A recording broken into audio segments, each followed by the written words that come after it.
एक और इंडस्ट्री के बारे में बात करते हैं जहां थोड़ी एक्टिविटी बढ़ रही है और वो है एविएशन। आपको दो बहुत इंटरेस्टिंग जेंटलमैन की बातचीत सुनवाते हैं जो एक नई एयरलाइंस लेके आ रहे हैं सेक्टर में। अकासा एयरवेज के दुबे जी और उनके को फाउंडर हमारे साथ जुड़ रहे हैं।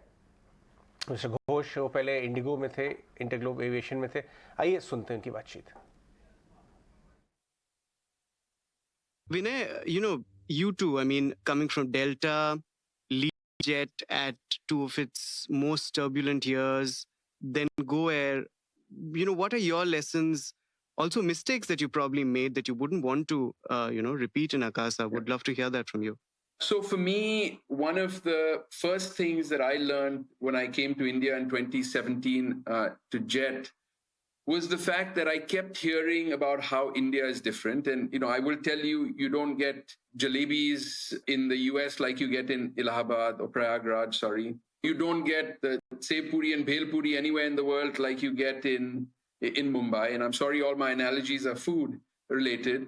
So India has many, many unique food items. India has a lot of great culture and history.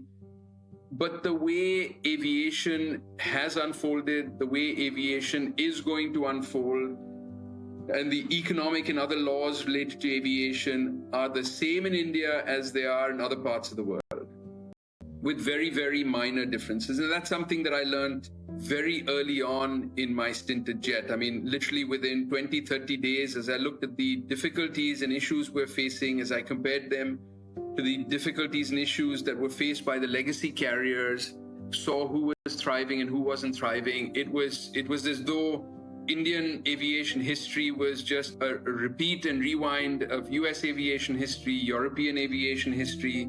Anyone who was 1 to 5 years ahead of Indian, deregulation in aviation. So that was one of the first things I learned. In general, though, I would say aviation is actually quite simple.